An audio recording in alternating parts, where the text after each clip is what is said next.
Hello, you wonderful people, and welcome to another episode of Not to Comic Book. This being a show, we're talking about TV shows that are adaptations of comic books. For today's episode, I'm going to talk about the season premiere of The Flash. A great season premiere, great way to start off the season.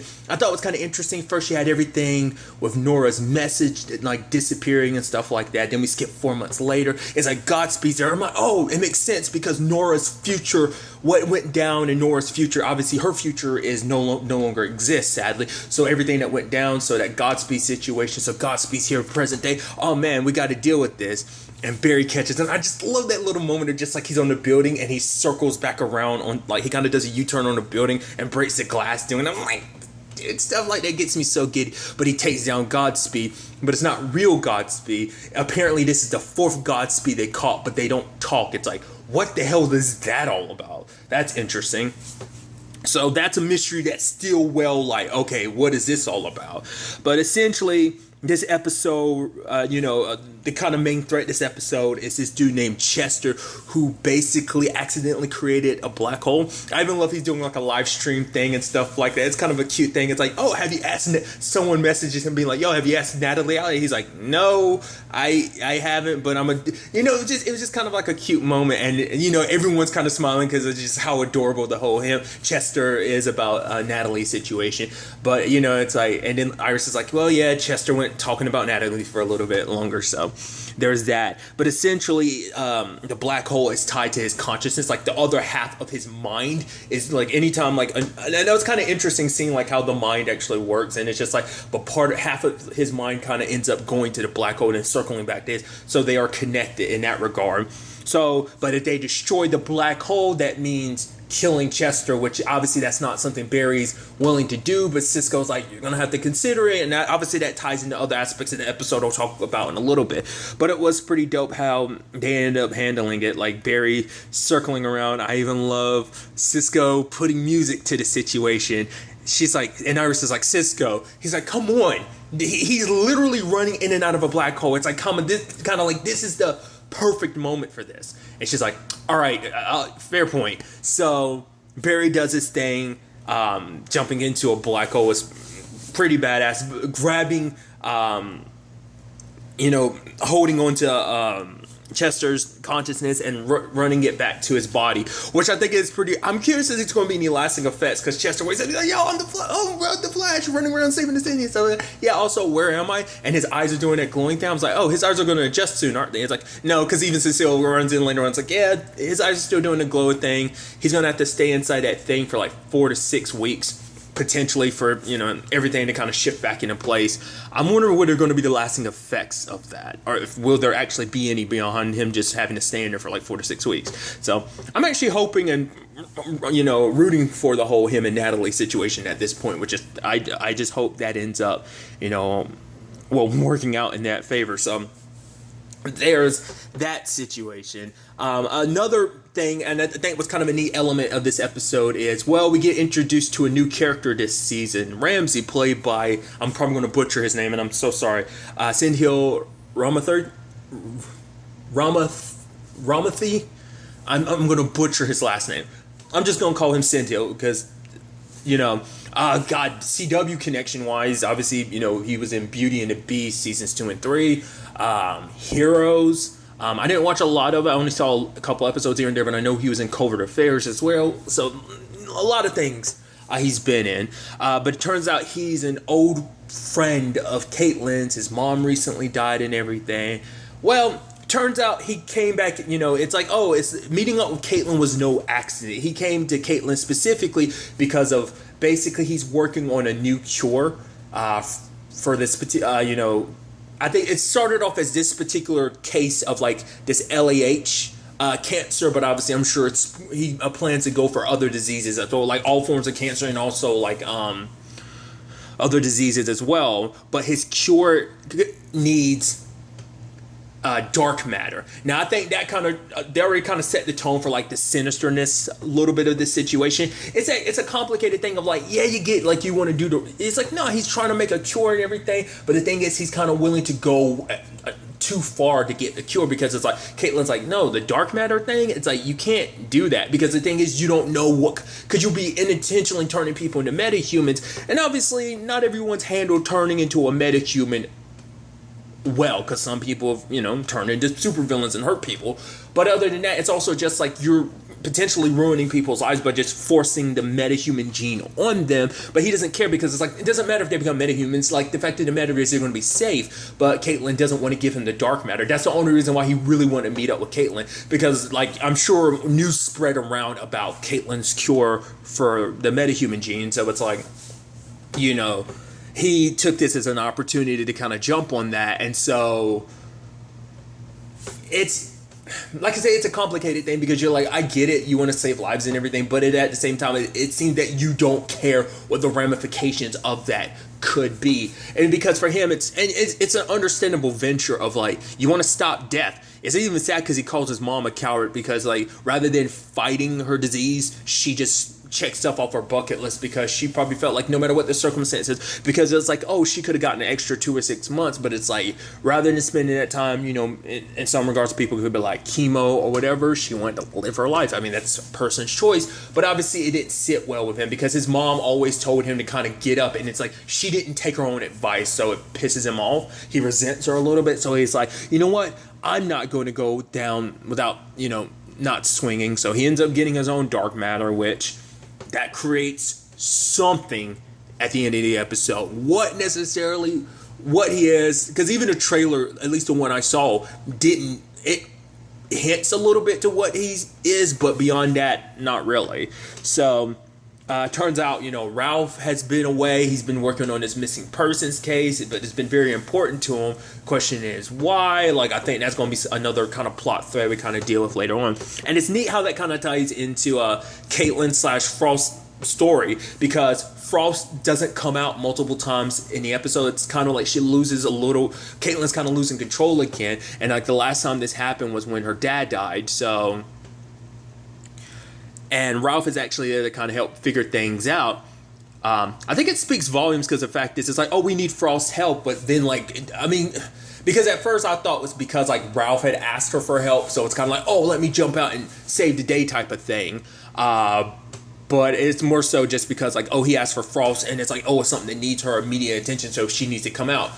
But Ralph ends up figuring out this isn't that, Frost is afraid of death, because that's what Caitlyn started thinking. Maybe that's what this is. Maybe it kind of got her thinking about her mortality. Not really. It got her thinking about life, because Caitlyn's lived her life. Like, all the memories Frost have are memories that Caitlyn made that they share. And so now it's, a thing of like, because for her, she's like, it's kind of interesting, because she's like, I'm the side that comes out battling and stuff like that. The whole living thing is hard and weird, which is interesting, because obviously there's a more recent comparison you can make, which once again, it's on the Marvel side of things, interesting enough, but on the TV show Legion, that's actually something both the character of Carrie, because there's two Carries, the male Carrie and the female Carrie, like, that was something that the female Carrie kind of struggled with, because she was like not used to living. She's just like, I'm used to just coming out, kind of kicking ass, doing my thing. Literally same thing happens with Frost in this case, and I thought that was kind of interesting. But Caitlyn's trying to give, Frost an opportunity to live her own life, because, because even Ralph had been like, did you even ask Caitlyn? She's like, oh, what is she going to let me, take, the wheel or whatever every once in a while? I was like, but did you ever ask her? Because Caitlyn would have easily let her do that, because it's like, no, you deserve to have just as much of a life as I did. I just didn't know you were feeling like that. She's like, the fact of the matter is, it's not just a situation of you're a part of me, Frost. I feel like I'm finally becoming like a part of you as well. There is a more equilibrium now, rather than, it seems like things might have been a little one-sided and everything, in this situation, but like I said, more equilibrium and balance has been made. So it's like, okay, so how do we go about, how does Frost go about having, starting to live? And Ralph brings out the Book of Ralph, Volume 2. Okay, he's like, well, first, we gotta fix something about that whole Killer Frost name, Killer, and how about like what was his mom's middle name? And that's a good start, which is like, okay, I'm interested to see where that goes. I'm interested to see what ends up happening when Frost lives her life. Part of me wondered, it'd be interesting, because I've kept thinking this since like season 4, maybe like Caitlyn and Ralph. I always kept thinking that was a thing, but nothing ever happened. So part of me is wondering, in particular, could it be like Frost and, Ralph? Which even that was something I kind of thought about too. Like, that'd be interesting with the whole Caitlyn situation. It turns that into a weird love triangle situation, because what if Frost falls for Ralph, but like Caitlyn doesn't necessarily feel that way, and it's this weird, complicated situation? I don't know. That was just something that has floated up my head, like I said, since Ralph popped up in season 4, but nothing's really come about that. But out of anyone, like, I feel like Ralph is someone like Caitlyn and Frost have both grown really close to, so it's like, we'll see in the end. Obviously, you have Cisco and Camilla, their relationship. I mean, we only get a little bit of this episode, but it seems like, it's been months later. Showing up at, the family, Team Flash get-togethers and stuff like that when everyone's sitting down and eating. I love that everyone kind of leaves and Joe's like, you notice that no one bothered to help clean up? They just all left with that? Yeah, it's funny, huh? But nevertheless. But I'm interested to kind of dive into, because obviously there's the whole aspect of like, not being vibe. It's still crazy because he's like, right, I got to show up in the van at my date with Camilla and just, I don't know. And Cecile's like, oh, I could drop you off. He's like, what? And risk it looking like my mom's dropping me off. And she's like, or better yet, you can walk. He's like, coming, which is kind of adorable to think of, like Cecile is like mom Team Flash. I don't know. I like that. Just like Joe's papa Team Flash. I don't know why. It's just interesting, that whole situation. But I think what's really neat about this episode too is kind of like, continuing like the heart to it, is the fact is that, and that was a big thing of like, oh, like, Barry and Iris, how are you doing since everything? It's like, no, we're doing good. It's like, we miss Nora, but we know that we'll meet her again someday at some point. And I love that being a thing of like, it's not, they're in a very unique situation that no one else can be in, because it's like, yeah, they're going to eventually have Nora. At least, obviously things could always shift. Look at Diggle's situation. That ended up shifting. But, but that was time. Time's fickle. Time is so changeable, But the fact of the matter is, it doesn't, like, even if they do have Nora, it's still that weird thing in the back of your mind of like, but this is the Nora that we've come to know and love. Who's to say the Nora we eventually have will never be her exactly? And that's going to also be a weird thing as a parent, because it's like, oh, there's a version of you, because it's bad enough that Nora's gone, but it's not like she's gone, just dead gone. She no longer exists. That's worse than like being wiped from existence. Worse than death, like there's no traces of you left. And so for Iris, she was holding on to that jacket so much, her jacket that Nora eventually has as excess, and it's like she held on to it. She got it back from the dump and everything because Joe didn't know he threw it out, but the black hole swallowed it up, and it's like, that's so disheartening, because it's like something that you are holding on to, a reminder of Nora, but not just a reminder of Nora. It's like when your Nora grows up, it's like, hey, she can wear this jacket when she eventually becomes XS, but it ended up getting sucked into the black hole. But and that's something that both Barry and Iris, neither one really talked to each other about, the fact that what they're both acting like they're 100% okay. But even Cecile said it best of like, just because you'll see Nora again doesn't mean that you get to fast track past the grieving process. You lost your child. Regardless of the circumstances, you still lost your child, and that's still not the easiest thing to deal with. And even Barry's still dealing with it in his own way. Like the reason why he's pushing to save all these different people, why he pushed so hard when it came to try and save Chester, not even willing to even think about the alternative of potentially killing him if it means saving the entire city, because he doesn't want to lose someone else. Like he thought, maybe saving all these people can alleviate the pain of losing Nora, but it didn't. And for both of them, they have each other. They can't really go to some therapist because, like I said, their situation is unique to them.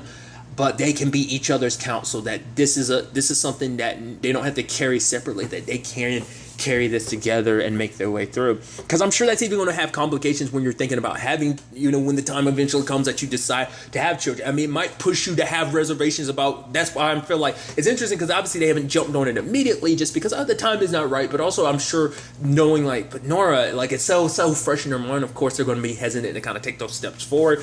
So that's a thing in itself. I mean, plus it didn't help. The fact is that her message, they no longer have it because it got deleted at the beginning of the episode, And so there's that. But in the vault, there's a little section made as a reminder for Nora, and so it was this sweet, moment.